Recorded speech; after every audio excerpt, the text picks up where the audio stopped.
ونصلي ونسلم على رسوله الكريم اما بعد فاعوذ بالله من الشيطان الرجيم بسم اللہ الرحمن الرحیم۔ میرے معزز سامعین و ناظرین، السلام علیکم ورحمۃ اللہ وبرکاتہ۔ عید الاضحیٰ آنے والی ہے، جس میں چند دن باقی ہیں۔ عید الاضحیٰ سنت ابراہیمی، حضرت ابراہیم علیہ السلام کی سنت ہے۔ اسلامی مہینے کا آخری مہینہ بھی قربانی کا ہے، اور محرم اسلامی مہینے کا پہلا مہینہ بھی قربانی کا ہے۔ قربانی یاد ہے حضرت ابراہیم علیہ السلام کی۔ حضرت ابراہیم علیہ السلام کی عمر شریف کتابوں کے مطابق جب 90 سال ہو گئی تو آپ نے اللہ تعالیٰ کی بارگاہ میں ایک دعا کی۔ فرمایا رب ہب لی من الصالحین، اے میرے رب مجھے نیک اولاد عطا فرما۔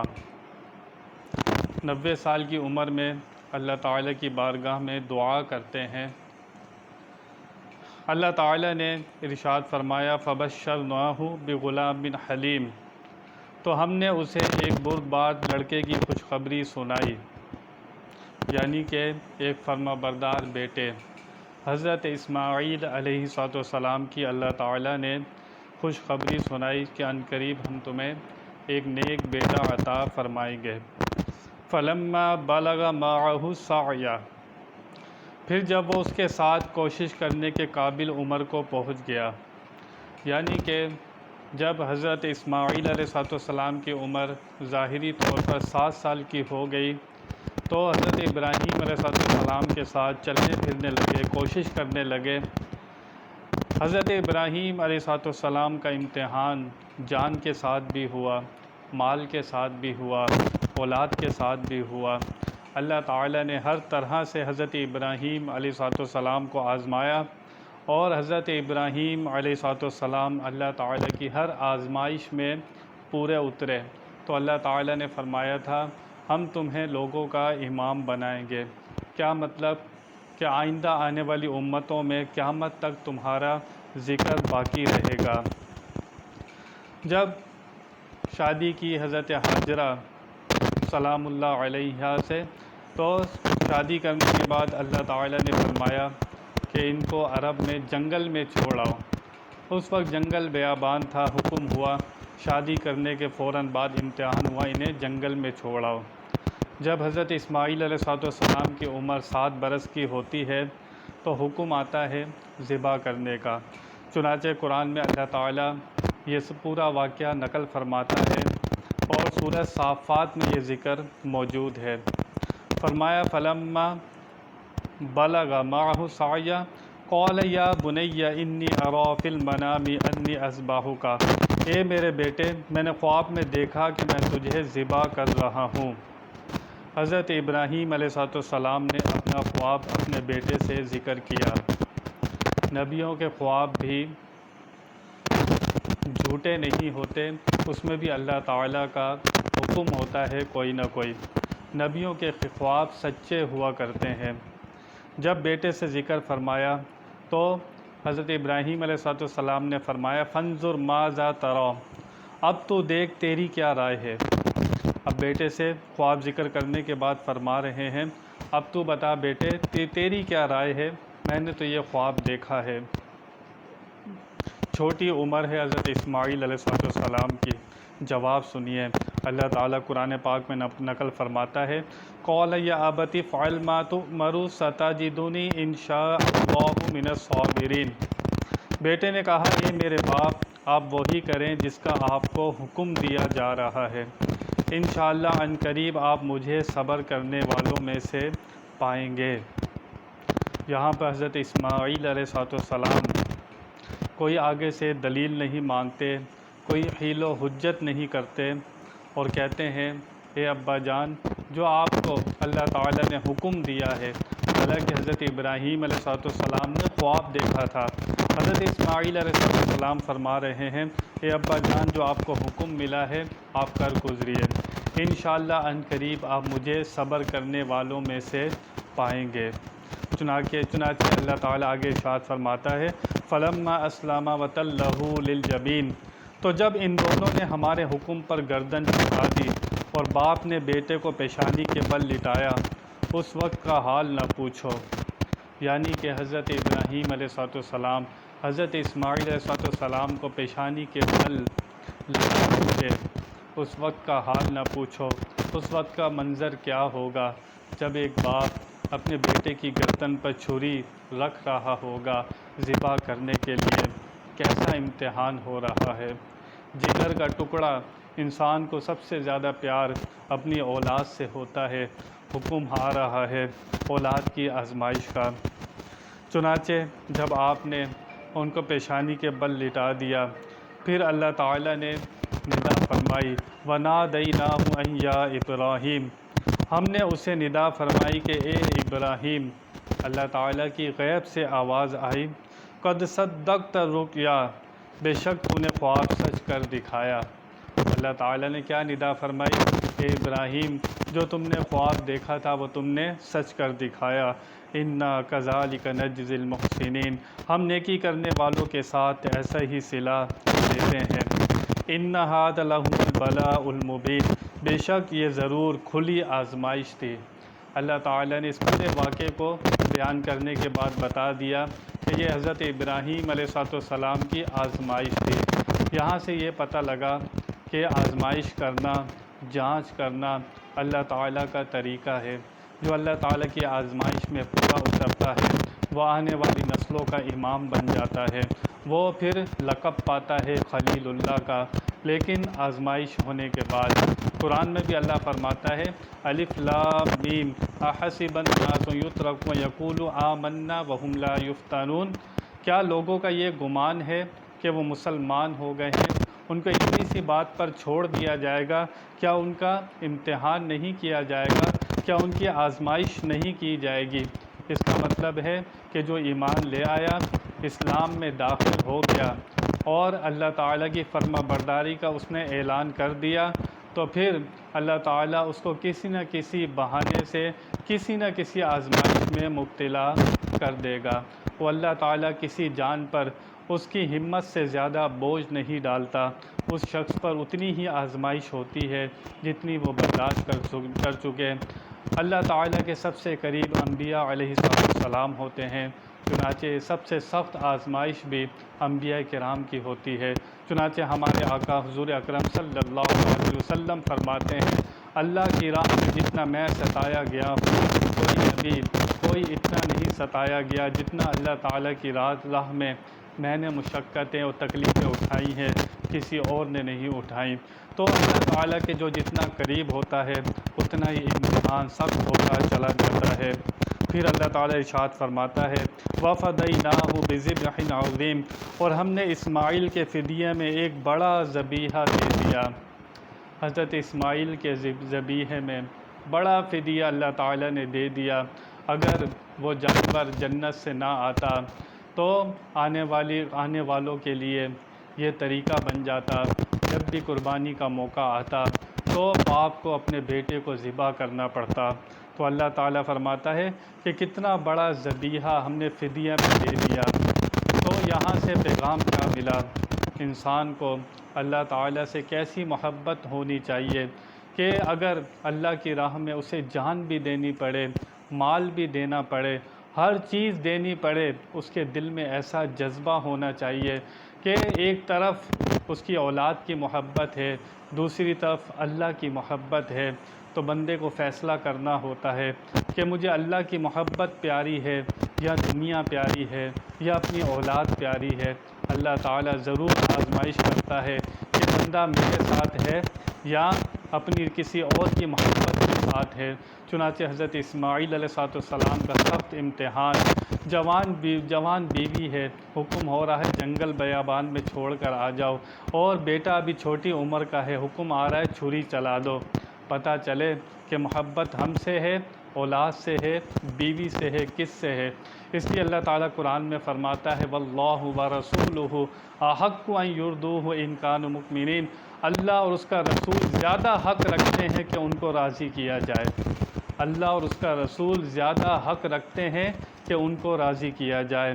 اس پورے قربانی کے واقعے میں ہمیں یہی پیغام ملتا ہے کہ بندے کو ہر وقت تیار رہنا چاہیے۔ اللہ کی راہ میں کبھی بھی بندہ آزمائش میں مبتلا ہو سکتا ہے، پھر اس کو فیصلہ کرنا ہوتا ہے کہ میں نے دنیا کو اہمیت دینی ہے، دنیا کی مجھے محبت عزیز ہے یا اللہ تعالیٰ کی محبت مجھے عزیز ہے۔ پھر فیصلہ بندے کے ہاتھ میں ہوتا ہے۔ جب بندہ فیصلہ اللہ کے ساتھ کرتا ہے تو خلیل اللہ کہلاتا ہے، جب دنیا کے ساتھ کرتا ہے تو پھر شیطان کہلاتا ہے، پھر نفس کا غلام کہلاتا ہے۔ تو ہمیں فیصلہ کرنا ہے۔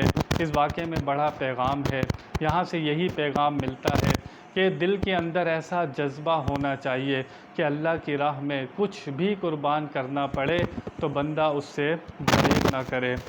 اللہ فرماتا ہے سلام علی ابراہیم، پھر حضرت ابراہیم علیہ السلام پر اللہ کا سلام آتا ہے۔ پورا واقعہ آپ نے سنا، قرآن پاک میں اللہ تعالیٰ نے اس واقعے کو نقل فرمایا۔ حضرت اسماعیل علیہ السلام کی چھوٹی سی عمر ہے، کہتے ہیں ابا جان جو آپ کو حکم ملا ہے آپ کر گزریے۔ اور حضرت اسماعیل علیہ السلام چھوٹے سے بچے ہیں، کس سے تربیت لی تھی، کون سی اسکول میں جا کر پڑھے تھے، کون سے مدرسے میں پڑھے تھے؟ تو ایک شاعر کہتا ہے یہ فیضان نظر تھا یہاں کے مقتل کی کرامت تھی، سکھائے کس نے اسماعیل کو آداب فرزندی۔ یہ آداب کون سکھا رہا ہے؟ چھوٹی سی عمر ہے، والد صاحب کو کہہ رہے ہیں جو آپ کو حکم ملا ہے آپ کر گزریے۔ حضور اکرم صلی اللہ تعالی علیہ وسلم کا ایک ارشاد ہمیں ملتا ہے، فرمایا 10ویں ذی الحجہ میں ابن آدم کا کوئی عمل خون بہانے سے زیادہ اللہ تعالیٰ کو پیارا نہیں ہے۔ حدیث شریف کا مفہوم ہے کہ اللہ تعالیٰ کو 10 ذی الحجہ میں سب سے زیادہ پیارا عمل یہی ہے کہ بندہ اللہ کی راہ میں جانور قربان کرے، یہی اللہ تعالیٰ کو سب سے پیارا عمل ہے۔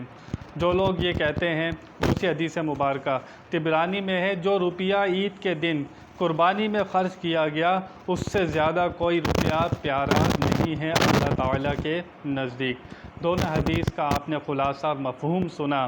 تو یہاں سے جو لوگ کہتے ہیں کہ قربانی پر پیسے خرچ ہوتے ہیں، کسی غریب کی مدد کی جائے، کسی غریب کو دے دیا جائے، ان کو کیا پتہ کہ اللہ تعالیٰ کا یہ حکم ہے، یہ قربانی کرنا واجب ہے۔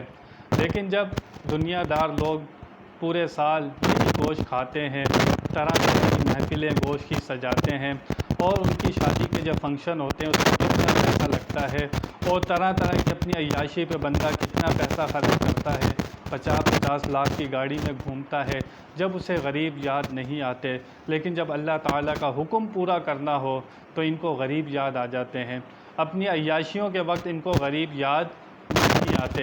اللہ رسول کا حکم آ جائے، میلاد منانے کا موقع آ جائے، اللہ کے نبی کی خوشی منانی ہو، قربانی کرنی ہو تو لوگوں کو تکلیف ہوتی ہے اور ان کو اللہ رسول پیارا نہیں ہوتے، پھر ان کو غریب یاد آ جاتے ہیں۔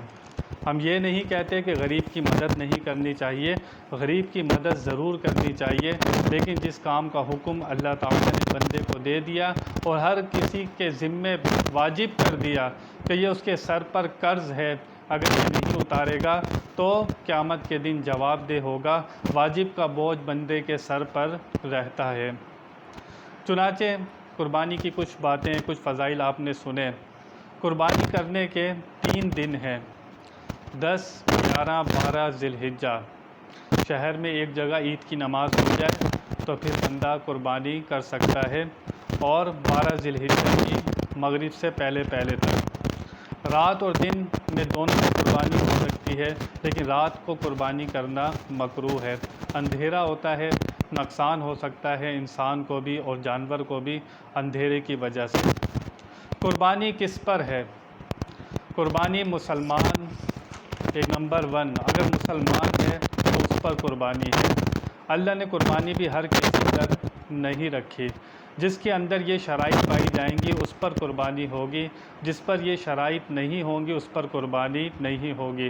میں بھی اپنے اندر چیک کروں اور آپ بھی اپنے اندر چیک کریں کہ اگر کسی بھی شخص میں یہ شرائط پائی جائیں تو اس پر قربانی واجب ہو جاتی ہے۔ مسلمان ہو نمبر 1، دوسرا عاقل بالغ ہو، بالغ بھی ہو، اس کی عقل بھی سلامت ہو، تیسرا مقیم ہو، ایسا نہ ہو کہ مسافر ہو، چوتھا جو اہم چیز ہے وہ ہے مالک نصاب ہونا، نصاب کا مالک ہو۔ کیا مطلب؟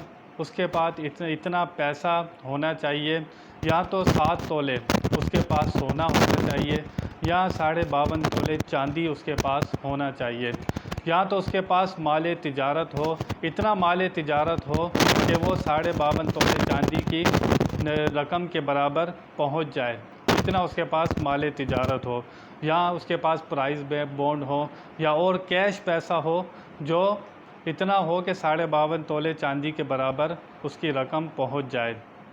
ہر شخص کو سوچنا چاہیے جس کے پاس بھی یہ پیسہ ہے، اتنا پیسہ 52.5 تولے چاندی کے برابر اتنا پیسہ یا اتنے پرائز بونڈ یا اس کے برابر اس کے پاس سونا ہو یا اتنی چاندی ہو، جس کے پاس بھی یہ ہوگا اس پر قربانی واجب ہو جائے گی۔ زکوٰۃ میں تو یہ ہے کہ اس مال کے اوپر پورا سال گزر جائے، یعنی کہ جیسے آج کے دن آپ مالک نصاب ہوئے، آپ کے پاس 52.5 تولے چاندی کی مقدار کے برابر اتنا پیسہ ہے، تو زکوٰۃ کے معاملے میں یہ ہے کہ اس پر پورا سال گزر جائے، لیکن قربانی کے معاملے میں یہ نہیں ہے۔ ان 3 دنوں کے اندر بھی آپ کے پاس اتنے پیسے آ گئے اور آپ مالک نصاب ہو گئے تو آپ پر قربانی واجب ہو جائے گی۔ پہلی عید کو آپ کے پاس پیسے آ گئے، دوسری عید کو آ گئے، تیسری عید کو آ گئے، 52.5 تولے چاندی کی مقدار کے برابر اگر آپ کے پاس پیسے آ گئے اور آپ مالک نصاب ہو گئے تو آپ پر قربانی ہو جائے گی۔ ایسا نہیں ہوتا کہ اگر گھر کا سربراہ کافی بڑی غلطی کرتے ہیں کہ ہمارے گھر سے تو صرف والد صاحب قربانی کر دیتے ہیں، وہ سب کی طرف سے ہو جاتی ہے، ایسا نہیں ہے۔ اگر والد صاحب مالک نصاب ہیں اور بیوی بھی مالک نصاب ہے تو بیوی کی طرف سے بھی قربانی ہوگی۔ اگر بیٹی مالک نصاب ہے تو بیٹی کو بھی قربانی کرنی ہوگی، بیٹا مالک نصاب ہے تو بیٹے کو بھی قربانی کرنی ہوگی۔ ہر شخص کو اپنا اپنا اس کو لکھنا ہے، لکھ کر دیکھنا ہے کہ مالک نصاب ہوں یا نہیں ہوں۔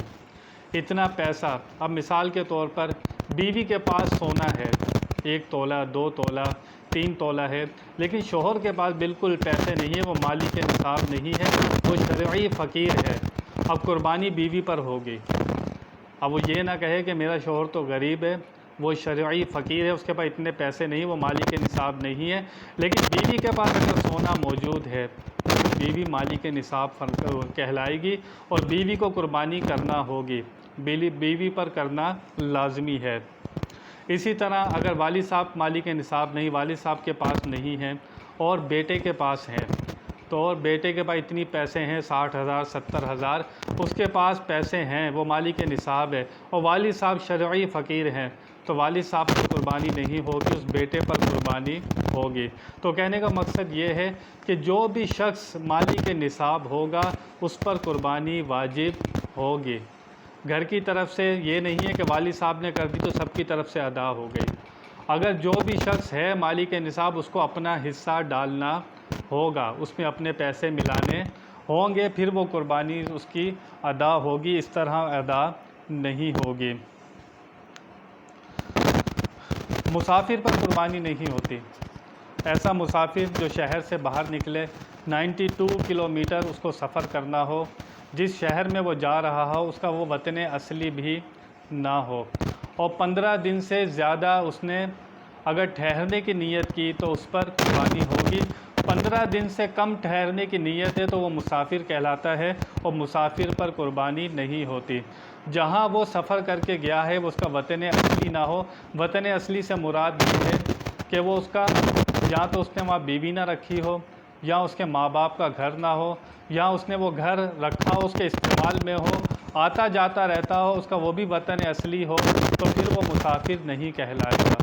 وطن اصلی سے مراد ہے جس طرح اس کا یہاں پر گھر ہے دوسرے شہر میں بھی بالکل ویسا ہی اس کا گھر ہو، وہ بھی اس کے استعمال میں ہو، یا وہاں بیوی رہتی ہو، اس کے آبا و اجداد وہاں رہتے تھے، تو اس کا وطن اصلی وہ گھر کہلائے گا۔ تو یہاں سے پتہ لگا کہ ہر شخص پر جو بھی مالی کے نصاب ہوگا اس کو خود ہی اپنا حساب کتاب کرنا ہے، پھر قربانی کرنی ہے۔ فقہا نے تو یہاں تک لکھا اگر کسی نے پلاٹ لیا ہوا ہے یا اس نے بلڈنگ لی ہوئی ہے، وہ اس کے استعمال بھی نہیں ہے، ضروریات زندگی سے زیادہ ہے، وہ پلاٹ رکھا ہوا ہے، اب وہ پلاٹ کی وجہ سے اس پر قربانی واجب ہوگی، اس کا حساب لگانا ہوگا وہ پلاٹ کتنے کا ہے۔ اگر اس پلاٹ کی قیمت سے یہ مالی کے نصاب ہوتا ہے تو پھر بھی یہ قربانی کرے گا۔ گھر میں کمرے ہیں، 4 کمرے استعمال ہوتے ہیں، 2 کمرے بالکل بند پڑے ہیں، تو ان 2 کمروں کا بھی حساب لگانا ہوگا جو بند پڑے ہیں، اس کو بھی کاؤنٹ کرنا ہوگا وہ کتنی مالیت کے ہیں۔ اگر اس کی مالیت سے یہ صاحب نصاب ہو جاتا ہے 52.5 تولے چاندی کے مقدار کے برابر، اگر یہ صاحب نصاب ہو گیا، اتنا مال اس کے پاس آ گیا، تو پھر اس کو قربانی کرنا ہوگی۔ اگر کسی کے پاس 1 تولہ سونا بھی ہے تو وہ بھی اس ٹائم کے اوپر مالی کے نصاب کہلاتا ہے، کیونکہ 1 تولے کی قیمت 52.5 تولے چاندی سے زیادہ ہی ہے اس ٹائم کے اوپر۔ تو ہر شخص کو اپنا اپنا حساب کرنا ہے کہ اس پر قربانی ہے یا نہیں ہے۔ قربانی کے جانور 3 طرح کے ہیں، اونٹ، گائے اور بکری، اس میں نر مادہ سب شمار ہوں گے، اور اونٹ کی عمر 5 سال، گائے کی عمر 2 سال اور بکری کی عمر 1 سال۔ دمبے کے اندر حضور اکرم صلی اللہ تعالی علیہ وسلم نے استثناء دیا۔ ایک صحابی حضور اکرم صلی اللہ تعالی وسلم کے پاس آئے اور عرض کی یا رسول اللہ صلی اللہ علیہ وسلم، میرے پاس ایک دمبا ہے جو 6 مہینے کا ہے لیکن دیکھنے میں وہ 1 سال کا لگتا ہے۔ حضور نے فرمایا اس کو رعایت دے دی، فرمایا اگر وہ اتنا بڑا لگتا ہے تو پھر تم اس کی قربانی کر سکتے ہو، لیکن بکرا بکری کی عمر 1 سال، گائے کی عمر 2 سال اور اونٹ کی عمر 5 سال۔ اونٹ کے اندر بھی 7 حصے، گائے میں بھی 7 حصے اور بکری میں 1 حصہ ہوگا، اس میں نر مادہ سب شامل ہیں۔ تو اس طرح ہر کسی کو دیکھنا ہے کہ گائے میں پورے 7 حصے اس میں ڈال سکتا ہے بندہ، لیکن بکرا ایک ہی کی طرف سے ہوگا، بکری ایک ہی کی طرف سے ہوگی، اس میں ایک ہی حصہ ہوتا ہے، اس میں کوئی دوسرا شریک پارٹنر نہیں ہو سکتا۔ تو یہ کچھ مسائل تھے جو میں نے آپ کے سامنے عرض کیے، اگر کچھ رہ گئے ہو تو آپ کمنٹس کے اندر بھی پوچھ سکتے ہیں۔ پورا واقعہ آپ نے سماعت فرمایا، قربانی کا مقصد کیا ہے؟ اللہ تعالیٰ فرماتے ہیں ینال اللہ لحومھا ولا دماؤھا ولکن ینالہ التقوی۔ اللہ تعالیٰ کو نہ قربانی کا خون پہنچتا ہے نہ گوشت پہنچتا ہے، اللہ تعالیٰ فرماتا ہے تقوی پہنچتا ہے، کہ بندے کے دل کے اندر تقوی کتنا ہے۔ وہ جو جانور لایا ہے لوگوں کو دکھانے کے لیے لایا ہے، ریاکاری کے لیے لایا ہے، یا اس نیت سے لایا ہے کہ لوگ کیا کہیں گے کہ میں غریب آدمی ہوں، اللہ تعالیٰ ان سب چیزوں سے بے نیاز ہے۔ اللہ تعالیٰ کو بندے کا نہ ذبح کیا اس کا خون پہنچتا ہے جانور کا، نہ گوشت پہنچتا ہے، پہنچتا کیا ہے؟ تقوی، دل کی حالت، دل میں کیفیت کیا ہے۔ اگر یہ قربانی صرف رضا الہی کے لیے ہے، اللہ تعالیٰ کی خوشنودی حاصل کرنے کے لیے ہے، تو پھر یہ قربانی اللہ تعالیٰ کے ہاں مقبول ہے۔ اور یہ جو جانور آپ ذبح کرتے ہیں کل بروز قیامت یہ سواریاں ہوں گی آپ کے لیے پل صراط پر سے گزرنے کے لیے۔ جب آپ پل صراط سے گزریں گے یہ قربانی کی سواریاں ہوں گی، آپ اس پر سوار ہو کے پل صراط سے گزر جائیں گے۔ تو بندہ اتنے پیسے خرچ کرتا ہے تو اس کو چاہیے کہ ریاکاری سے بچے، دکھاوے سے بچے اور اللہ تعالیٰ کی خوشنودی حاصل کرنے کے لیے قربانی کرے۔ اللہ تعالیٰ نے واضح فرما دیا نہ خون پہنچتا ہے نہ گوشت پہنچتا ہے، تمہارے جو دل کی کیفیت ہے وہ اللہ تعالیٰ کے ہاں پہنچتی ہے۔ اللہ تعالیٰ خود فرماتا ہے وہ تمہاری صورتوں کو نہیں دیکھتا، تمہاری شکلوں کو نہیں دیکھتا، وہ تمہاری نیتوں کو دیکھتا ہے، وہ تمہارے دلوں کو دیکھتا ہے۔ تو دل کی حالت کیا ہے قربانی کرتے وقت؟ جو ہم جانور لا رہے ہیں اس کے پیچھے ہماری نیت کیا ہے؟ اگر نیت لوگوں کو دکھانا ہے، لوگوں کو خوش کرنا ہے، لوگوں سے واہ واہ کروانا ہے، تو پھر یہ سب کچھ ریاکاری میں شامل ہو جائے گا۔ وہ اصل چیز ہے بندے کی نیت۔ مجھے بھی اپنی نیت خالص رکھنی چاہیے، اور میرے سامعین و ناظرین، یہ بہت اصل بات ہے کہ بندہ ریاکاری سے، دکھاوے سے بچے اور قربانی کرے رضائے الہی کے لیے، اور دوسرا اس کا کوئی مقصد نہیں ہونا چاہیے۔ بیان میں کوئی غلطی ہوئی ہو اللہ کی بارگاہ میں توبہ کرتا ہوں۔ وآخر دعوانا ان الحمد للہ رب العالمین۔